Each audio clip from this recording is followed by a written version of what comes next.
It's time for Where You Live with Gene and Tony, the show that's all about owning, buying, selling, renting, and association management. If it involves a home, we'll talk about it. Here's your chance to get your homeowner questions answered. From the Concierge Landscape Studios, here's Gene and Tony. Needed the shelter of someone's arms, and there you were. Needed someone to understand my ups and Good downs. morning and welcome to Where You Live with Gene and Tony. I'm Gene Sullivan. We've got a great show for you today. We're glad that you could be part of today's show. A little bit later on in the show today, we're going to be discussing a story that's in the news. Apparently, there are two homeowners in Arizona that are starting a class action lawsuit against no less than 27 management companies and what they say are illegal practices in trying to collect a debt for the Homeowners Association. We're going to talk with our good friend Dan Greenstein a little bit later. We're also going to be dealing with the story of discrimination. There's one blogger out there in the blogosphere who is asking our homeowner associations, by their very nature, discriminatory. And we're going to talk about that issue. But as always, it's time for our very first story with property management in the news.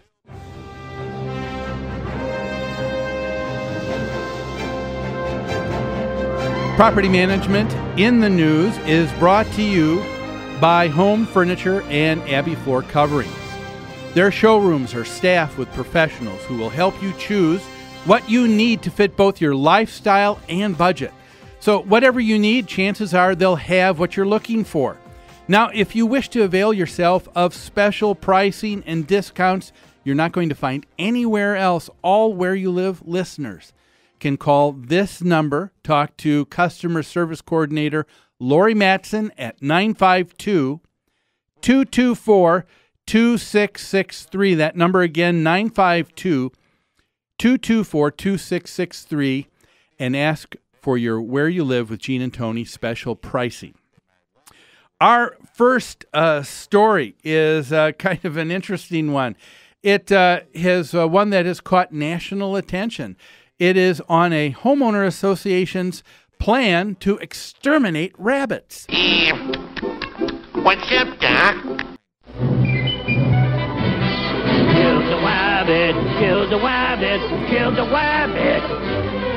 That's right. It's hard to believe, but in Aurora, Colorado, there are some residents of a homeowners association called the Chateau Townhomes on Iliff Avenue near Peoria Street.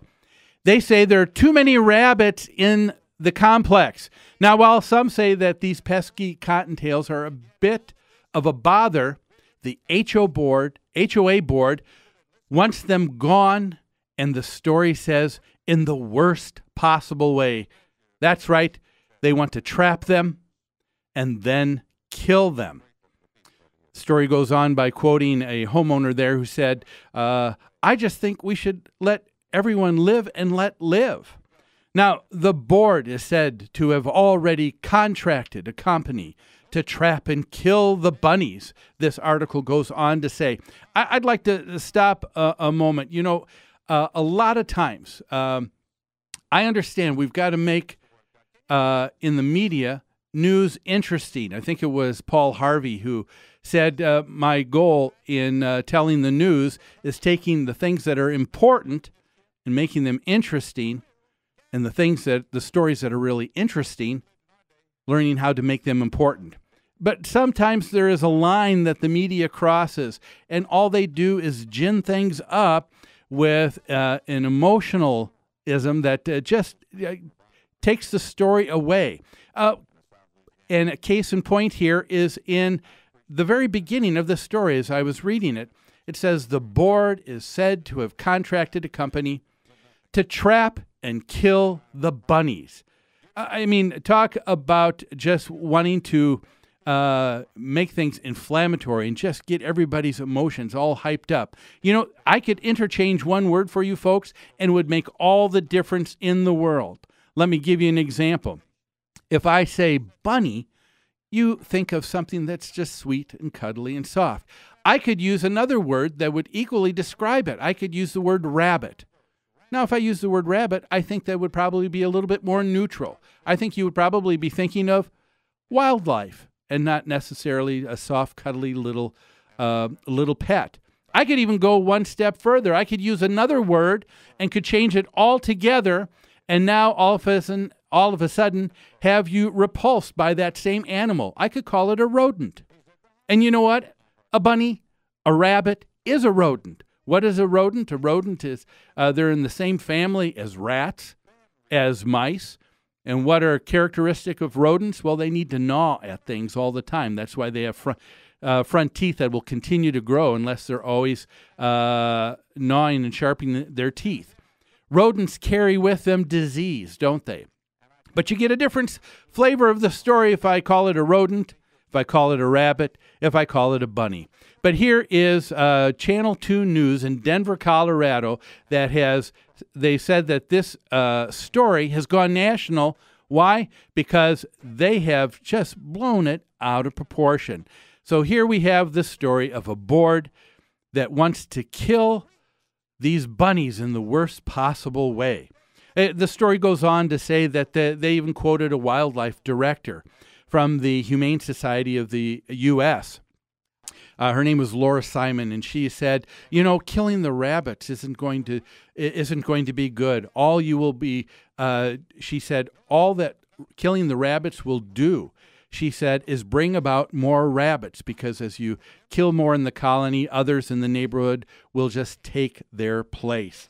Now, people are so upset about this story that as the board was getting ready to just go through the process of getting a pest control company out to help take care of some of these rabbits, a few days later, Fox 31 News in Colorado reported this.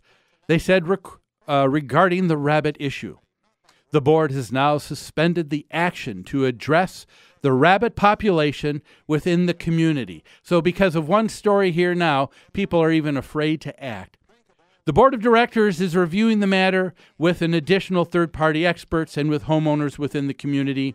No traps have been set. Residents were upset about the trapping plan, but even more upset that the association didn't let them have a say in the situation. For now, the rabbits are free to roam through the townhomes without fear of elimination. That's the story. Well, I'd like to here on Where You Live let's kind of ratchet down the emotionalism, shall we? And let's talk about this a little bit. I'm always proud to have associated with us at New Concepts some of the best companies to deal with in all kinds of issues when it comes to property management. And one of those is a company that we use at our properties, Wildlife Management Services. I'm happy to have on the show today with me the president and owner of Wildlife Management Services, Joe Loma. Hi, Joe. Hi. Thanks for taking some time to be a part of the show today. Oh, you're welcome. My pleasure. Now, you had a chance to read this story a little bit here when I sent it to you, and you agreed to come on the show here. Tell me, you deal with pest control in a lot of homeowner associations. Have you ever dealt with an association where things got ratcheted up to this level before? Not to this level, no. I have not. Okay. Has it come pretty close, or not even that? No, we've received media coverage due to some trapping that we were doing, and that's only one incident that I can think of. Okay. Well, you that is your job is to take care of pests. Now, Wildlife Management Services. What kind of animals or pests are you able to trap and to deal with at a property? Oh, just about anything you can think of, really. From coyotes down to mice. Okay. Now, all of the trapping then, I would imagine, would be considered a live trap that's used. Is that correct? Most of it would be. There's certain situations where we aren't allowed to use a live trap, yeah. Oh, really? So there's some situations where you're not allowed to use it. What would be some of those exceptions? Well, like for aquatic mammals, like muskrats, catching those requires an underwater set, or at least in the state of Minnesota for beaver, the traps have to be set in the water. Okay, so you're talking about when you trap those animals, they're going to be dead. Yes. It seems like in this particular story here, people have been really concerned about rabbits and their being trapped and whether or not they were going to be killed or relocated. Let me ask you this question. There was a wildlife director for the Humane Society of the U.S. who quoted as saying that they didn't think that killing rabbits did anything in controlling the population, that if all you do is kill rabbits, even more are going to take its place. What do you say to something like that? Do you agree with that? Once the rabbits are removed that are in the area, they will repopulate the area. I would not disagree with that statement. Okay, so they're going to repopulate, but does that mean that it's useless then to try and to trap and remove these animals?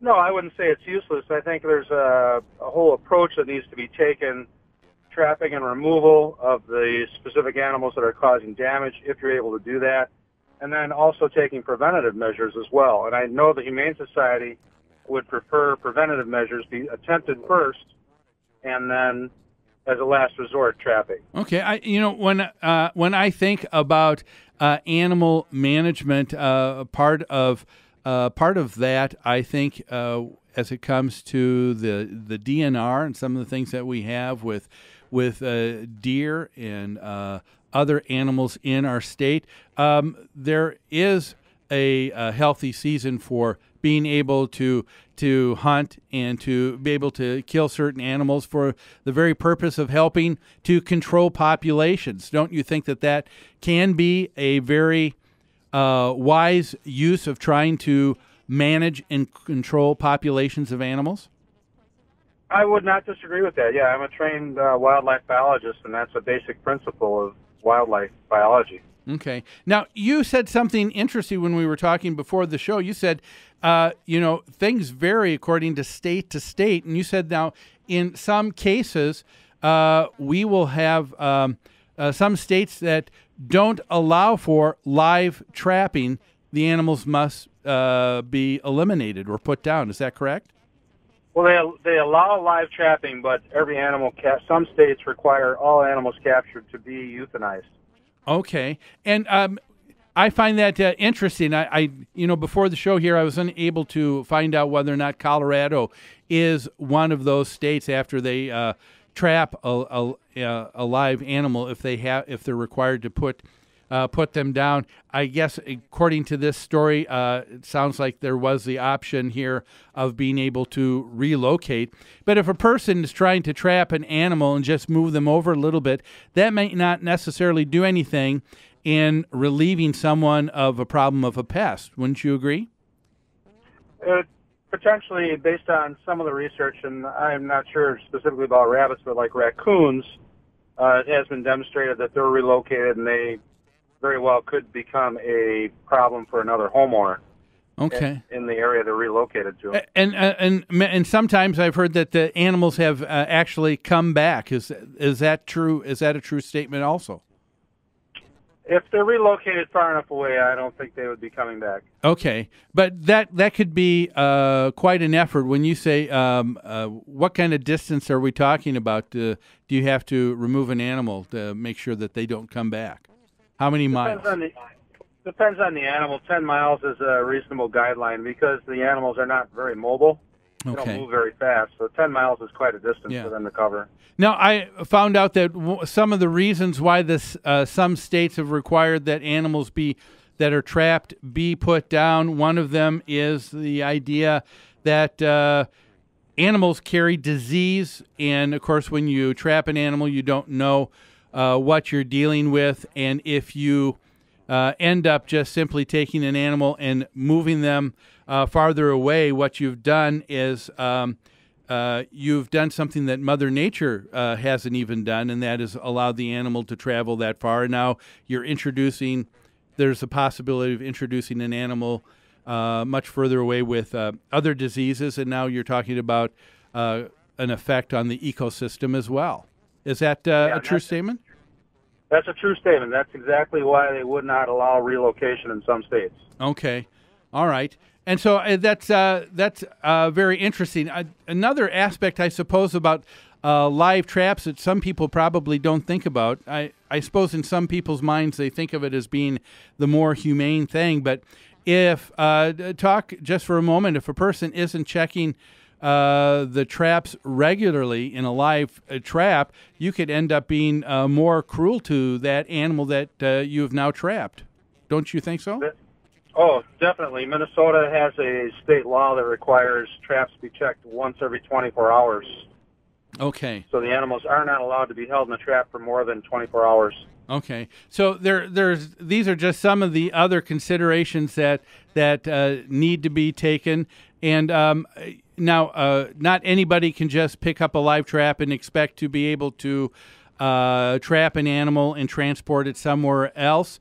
Is it the DNR in the state? Do they have other the game warden? Do they have other restrictions on who's allowed to do this? If you're protecting your property, generally you are allowed to remove an animal that's damaging your property.